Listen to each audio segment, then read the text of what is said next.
Good evening. Thank you for allowing me to speak on this. This is not the primary reason I'm here tonight, but it's a very worthy topic, and I may be a little bit weird, but I thoroughly enjoyed the testimony that I've listened to here tonight. It's really very interesting. It's very important. I am not an attorney, thank God, and I know I'm talking to a lot of attorneys ahead of me, and there's some behind me, so I'm as likely to get into trouble doing this as I am not.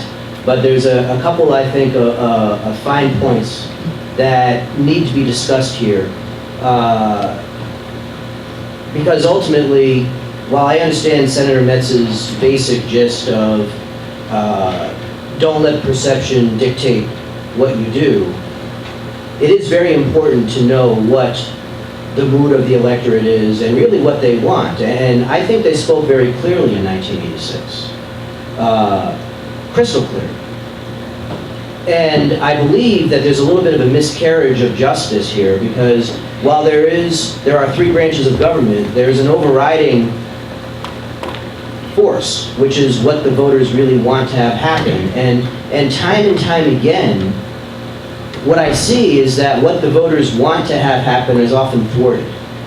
And I think we've seen that to some extent with what happened with the Constitutional Convention and where we are now with the Ethics Commission.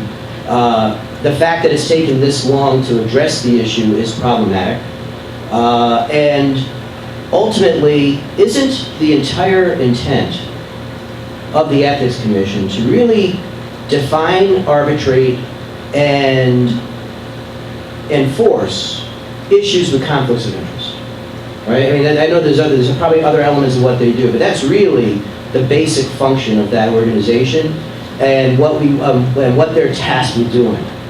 And I see with the push to have jury trials, I see a conflict of interest that I'm not sure anyone has brought up, and I know it's going to be a very touchy subject, especially in this room in front of this board.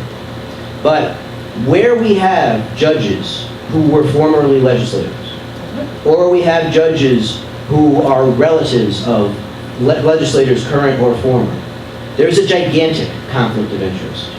And we've heard people testify before. I think we've even heard, members of the committee, and we've heard people here allude to the fact that sometimes either judges get it wrong or they're just human. And conflicts of interest ultimately is a very human trait. What I would propose here is very necessary language that gets added into this bill if there is going to be any kind of a jury trial. And I'm not advocating that there should be. I really believe that what's happened with the Ethics Commission so far, in my limited knowledge of how it's operated and what it's done, there hasn't been a problem, a substantial problem with how it works. I believe that the legislation would need to be very explicit in instructing the judiciary to recuse themselves if there's any shred of connection to the General Assembly other than being confirmed by this committee. You cannot be a relation. You cannot in any way have the attachment, because let's face it, this is one of the hugest problems that we have in Rhode Island. It's the conflicts of interest that kill us. Phil West gave us plenty of examples in the past of how it's come to get us. And the people want accountability, the people want fairness out of this building. The other really interesting current event, or fairly current event that hasn't come up here tonight, is 38 Studios. And again, the General Assembly as a body has failed the electorate, because what hasn't happened is an accounting. How did this happen to us, and how do we ensure that it doesn't happen again? We need you to act in the best interest of the public. The public spoke with clarity in 1986. They've directed you on what we want. We want an independent body to have oversight for some very good reasons, because of the conflicts of interest. So what I'm here tonight to ask you to do is, and I understand that speed is sometimes the enemy of the good, but after 6 years, we do need to take some motion, and we need to reach some closure on this. We cannot have a situation where there is no, in effect, not any ethical oversight except for the specific moral compass of each individual legislator and how they operate. And we need to take this action, and we need to close out the conflicts of interest as best we can across the board for a solution that works for everybody. I could go on, and I love legal language, scintilla and preponderance and all this other stuff. But it's really there. I'm at a disadvantage because I'm a computer guy, I'm not a lawyer. I type, I don't handwrite, so I scribbled a bunch of notes of things I really liked, and I can't read them. So we're gonna gloss over almost all of them, except for this. I'll end on this. I think Senator Connolly, it was you talking about demagogues, right? Was that your language, or was that somebody else who? Mentioned demagogues. Okay. So, and what I want to point out is sometimes there's a sea change. Sometimes there is a seismic shift in the politics. There's a seismic shift in the moral compass, not just of the organization, but the people and pushing for what we want. We saw it with gay marriage, right? It was very difficult to get gay marriage going for a long time, and this committee almost pulled a 24-hour shift, hearing the people, and then they voted.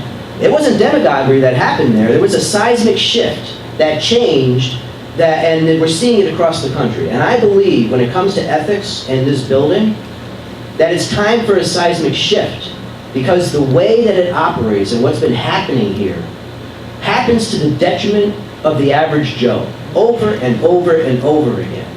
We see the conflicts. They're too numerous to get into. We need to shut them down. Protect your own integrity and your own impression of how you're perceived out there. As a candidate for governor, I was told repeatedly, for whatever it was worth, by the political gurus, you run against the General Assembly. They poll at like 17%. It doesn't have to be that way. This organization, this body, just needs to operate more transparently and needs to remove the opportunity for the bad apples to act bad. Thank you. Thank you. Ken, one thing that you brought up, I just had to mention. Your point about judges and framing some language in the bill, if we were to pass the bill. Believe it or not, the judges have their own code and their ethics, and they have judicial tenure and discipline commission. So they're subject to review. Someone can file a complaint if they felt that someone had appeared in an inappropriate way, or they handled a case where there was a conflict, or they did not reveal the conflict, discuss it, and then have the parties in some way agree to that. They're subject to that as well. So I'm not sure that is really a pressing issue in trying to get the legislation through.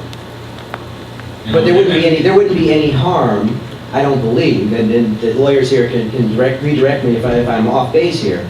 But in the interest of bringing this to closure, in the interest of ensuring the general public that what you're doing is not setting yourself up with an escape valve, hoping you get a judge who might be more inclined to see your side of it than someone else's side. Let's take the potential conflicts of interest all the way out of it, with crystal clear language that goes in that says unequivocally, there's a class of judge who may not hear these complaints.